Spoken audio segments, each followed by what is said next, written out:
1966 was a topsy-turvy season for the Oilers from Houston.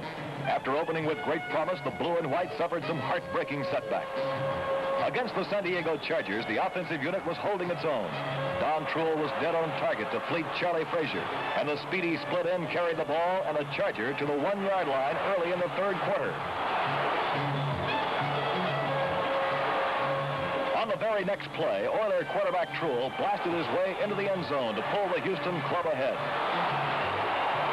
The Oilers stayed ahead until 36 seconds of the last quarter, leading by 1 point. Then the Chargers' lightning struck in the form of a John Hadle pass to Jock McKinnon. San Diego pulled ahead by a score of 28-22. With only 31 seconds left in the contest, victory for the Oilers turned into a frustrating defeat. The Denver Broncos produced another case of heartburn. Late in the fourth quarter, the Oilers' offense came through to take the lead away from the fired-up Broncos.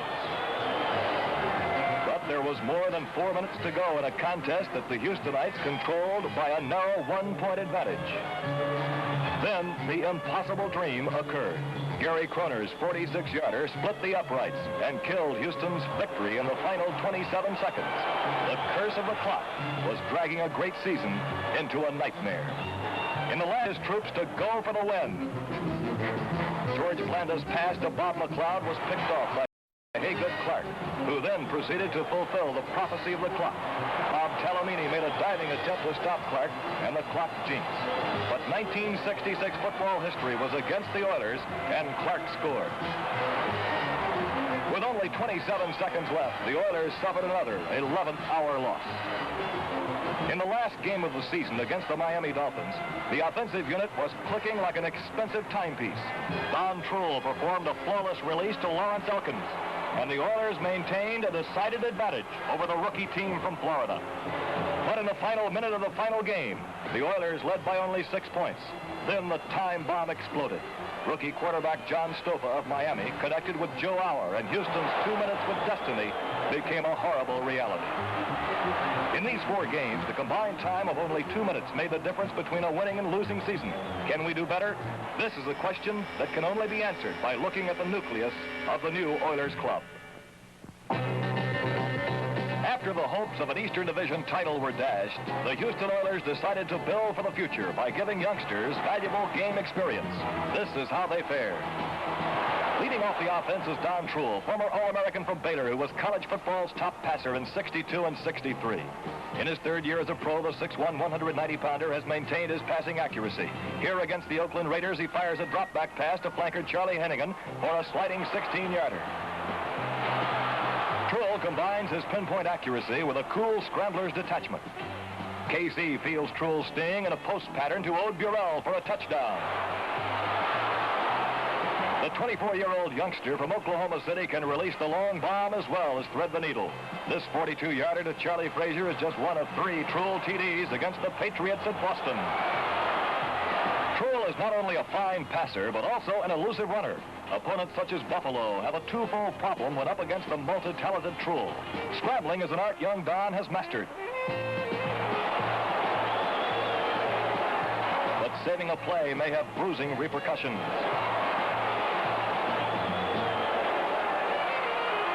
But young bones mend quickly, and Trull has the determination and stamina to spring right back. In 1966, he equaled the Oilers' single-season mark for touchdown rushing. At Splash Day at Oakland, the leader of Houston's youth corps shows his rushing ability. Touchdown! In the life of every talented athlete, a little disappointment must fall.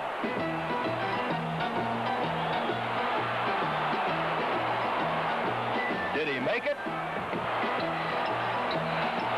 Says, I was robbed. He pleads, implores, but no luck. The referee says no. Someone throws a football at him. He just can't win. Don tries another official. Same reply. Come on, Don. It's only second down. You have 3 more tries. The bench is behind you for moral support. And now Don triumphs on the very next play. There, he showed him, didn't he?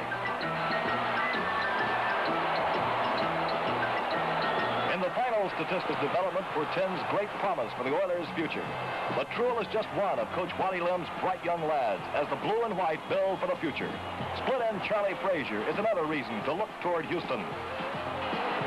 After never playing college ball, the Texas Southern sprinter has developed into one of the best receivers in the AFL.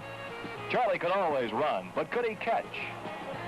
Let's say he learned. Veteran quarterback George Blanda is one of the people to whom Frazier attributes his development.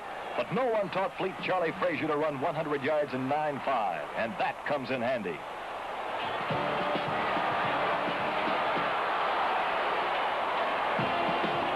Another problem the 6-foot, 188-pound sprinter had to conquer was running evasively instead of straightforward. In his 5th year in the AFL, the speedster seems to have learned something about that.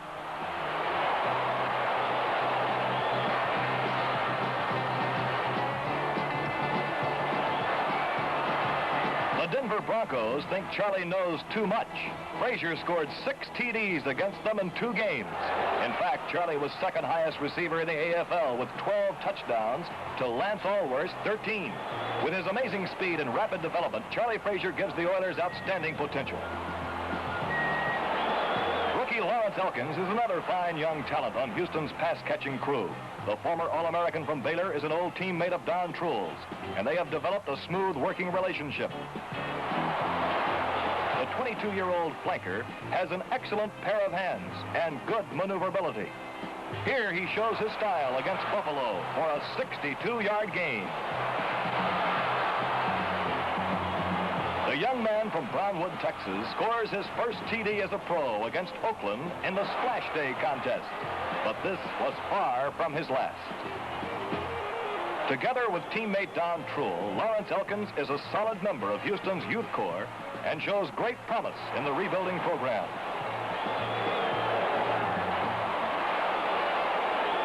Another young receiver with great potential in the pass-catching category is big 6'4" Bob Poole, shown here scalping 3 Kansas City Chiefs. The 25-year-old Clemson graduate can catch anything and hold on to it.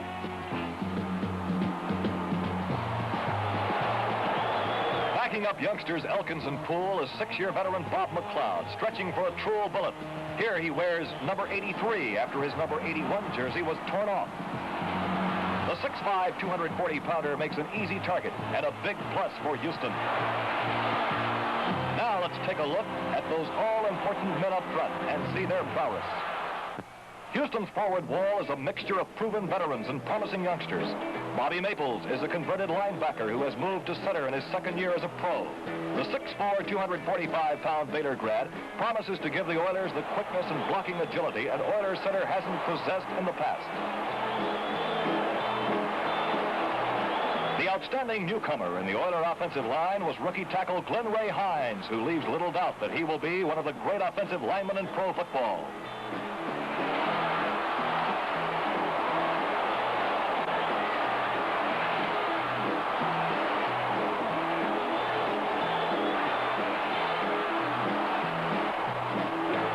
The 6'5", 265-pound Arkansas All-American teams with veteran guard Sonny Bishop to spring fullback Hoyle Granger for long yardage. Remember the name, Glenn Ray Hines.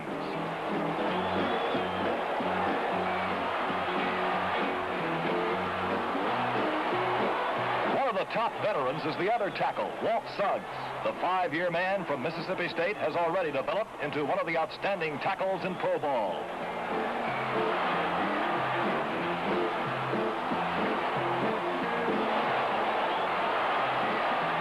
Weighing in at 265, the 6'5" Suggs handles his opponents like robots he commands.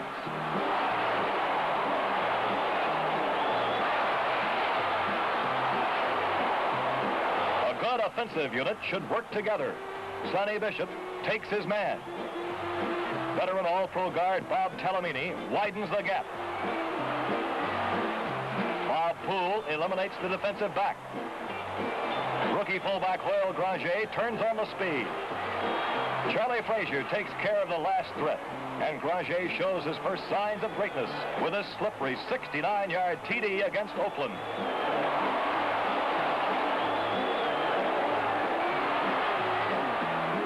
off the running backs is Sid Blanks, a 6-foot, 208-pounder from Texas A&I. Blanks had a great rookie season in '64, but missed all of '65 with a knee injury. This year, he showed signs of regaining his '64 form.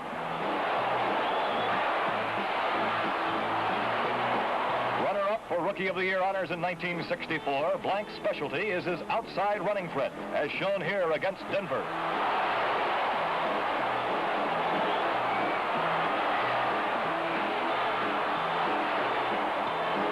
The 24-year-old youngster from Del Rio, Texas, can also handle his pass receiving chores and has that extra effort that pays off in big dividends.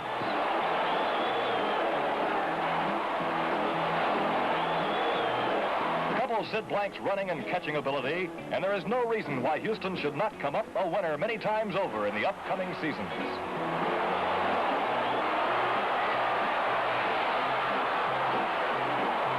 For pound, the Oilers have one of the outstanding young running backs in pro football in Ode Burrell. The third-year pro from Mississippi State is a tightly wired 185-pounder who has been Houston's leading ground gainer for the past 2 seasons.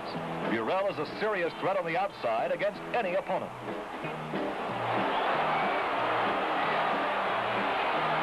Halfback Burrell can also crack the middle of the line. After slipping to one knee, the spirited Burrell still manages to fight like a fullback for the first down. The determined 6-footer is also a fine pass receiver. Add his talented hands to his fierce drive, and those all-important extra yards become almost a certainty. The overall versatility of Ode Burrell promises to be one of the keystones of the Oilers' rebuilding program.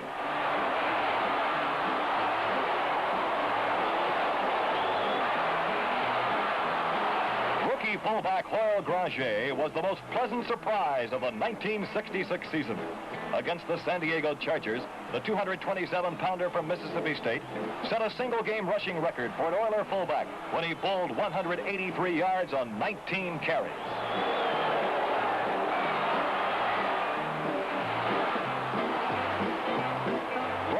Slowly by Coach Wally Lim, Granger finished like a house of fire after being installed as the Oilers' fullback in the final 5 games.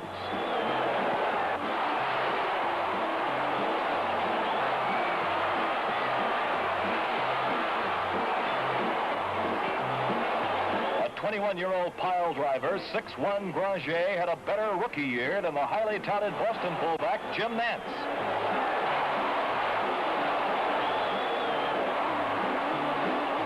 Can Granger smash through the line, but he also makes a fine receiver. Our super slow-motion technique captures a diving save by the rookie against Miami.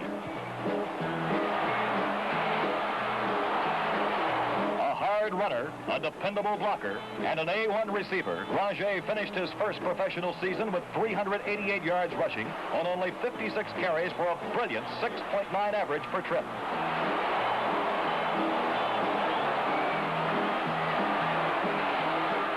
The young men you have just seen on the Oilers' offensive unit show great promise and should make Houston a powerful team to be reckoned with not only next year, but in the years to come. That was the Oilers' offensive future. But what about their defensive potential? Can the squad that set American Football League history by holding a team to no first downs extend that achievement into the future? What is the nucleus of that team? Is there youth? Is there great talent? Let's look at the individuals who will make up the defensive wall and secondary of the futuristic Oilers. Let's see if we can give a strong affirmative to these questions.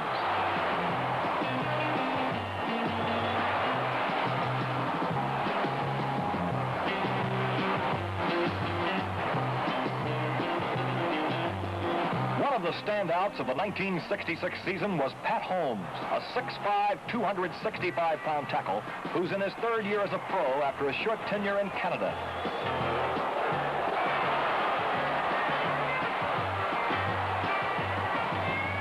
Holmes is a 25-year-old Texas Tech graduate whose crashing quickness will be felt by opponents for years to come.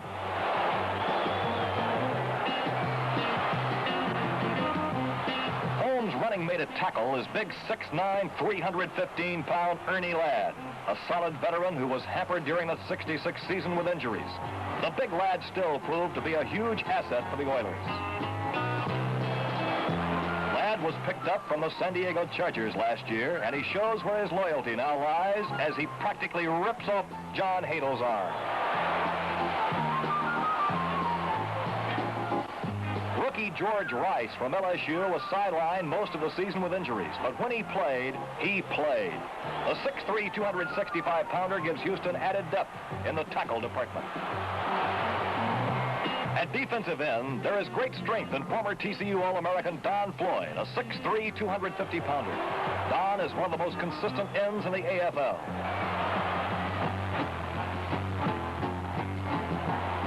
The other defensive end position is number 80, Gary Cutzinger, a 6'4", 255-pounder from Oklahoma State. Gary's speed makes him an excellent playbreaker. A good defensive unit works together. Gary Cutzinger uses his size and speed to break into the Denver backfield and forces a fumble.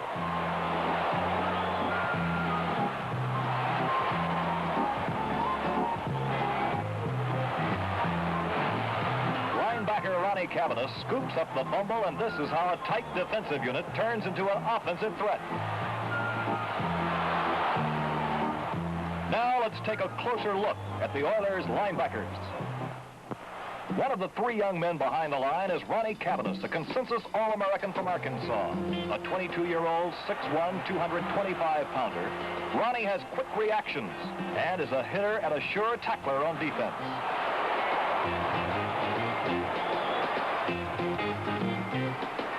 Three of the Blue and White's linebackers are members of Houston's youth corps. Rookie John Meyer is a former Notre Dame grad. His number 54 is seen all over Houston's opponents. The 6'2", 230-pounder is just another reason to back Houston. Third on our list of comers is two-year man Olin Underwood. Wearing number 56 for the Oilers, Olin is 6'1", 220 pounds from Texas. His speed and size make him a playbuster with no questions asked. This trio, along with veteran Danny Brabham, out with injuries in '66, should leave the Oilers well fortified at that position. Leading off the defensive secondary is W.K. Hicks, standing tensely in the foreground. A three-year pro, the 24-year-old Hicks has earned the reputation of being one of the outstanding cornerbacks in the AFL. Joe Namath of the New York Jets will testify to Hicks' ability as a defender since W.K. picked off two of Joe's aerials in Houston's 24-0 conquest of the Jets. Although slowed by injuries in '66, W.K. has displayed great potential and should be a fixture in the Oilers secondary.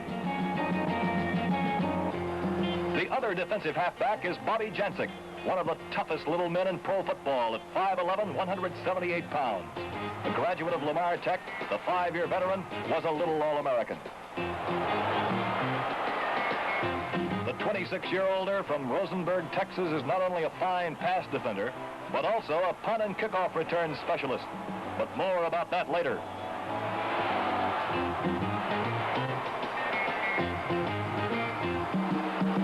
Defensive safety for the Oilers is veteran Jim Norton. Norton is also one of the leading punters in the AFL, but shows his merit in the defensive secondary as he snags this pass against Oakland.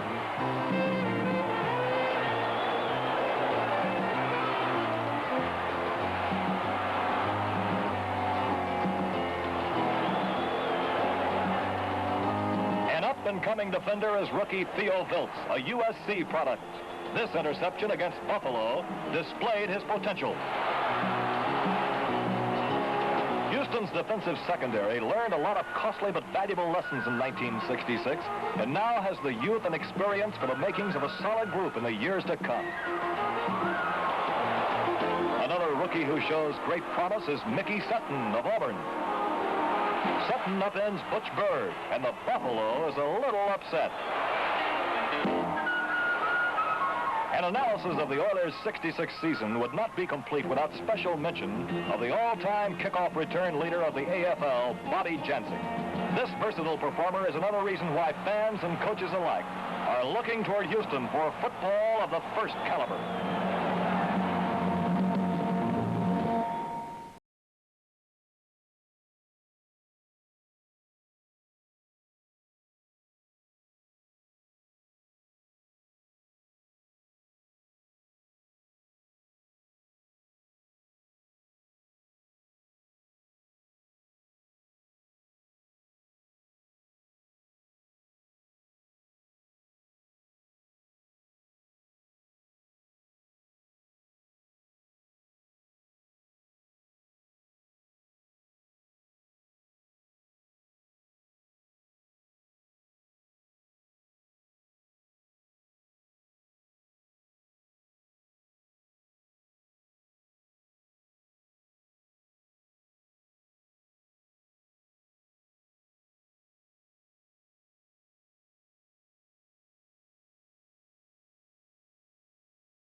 pulling situations with ease.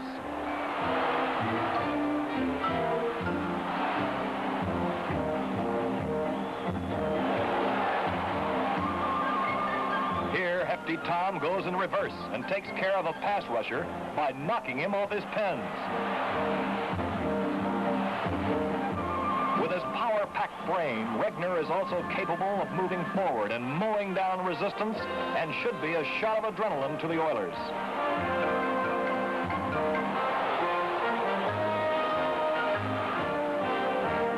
From the University of Virginia comes an amazing touchdown duel in quarterback Bob Davis and in Ed Carrington. Virginia scored 5 touchdowns against Maryland in this game, and 4 of those were aerials from Davis to Carrington.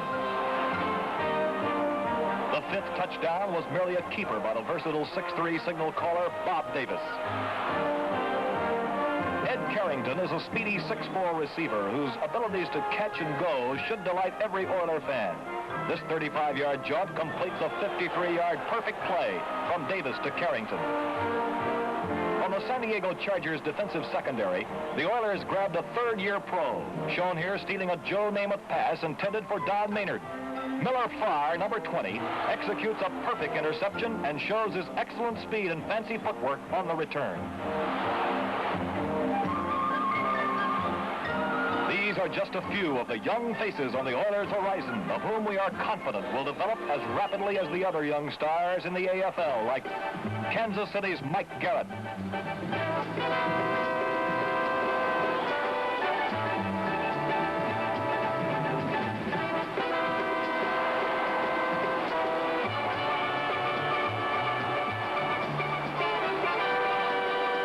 Jim Nance, the single-season ground-gaining record holder from the Boston Patriots.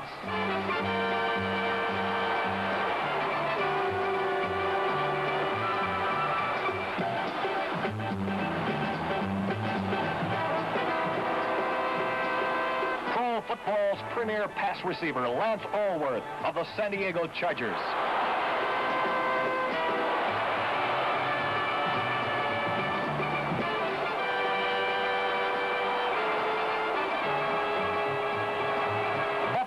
Rookie of the Year, halfback Bobby Burnett, the $400,000 bonus quarterback of the New York Jets.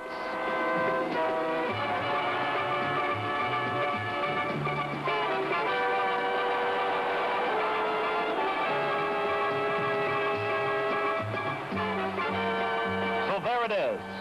What you have just seen is a prologue to the future. The hopes of the Houston Oilers crowd around a unique and strong group of young men, anxious to do battle, blooded to taste victory. They'll be ready to meet their opponents head-to-head in a world where violence is a common way of life.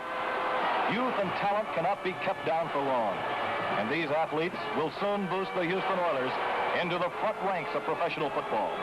With the expansion and merger of the AFL and NFL, we expect our building program will someday bring us the undisputed World Championship.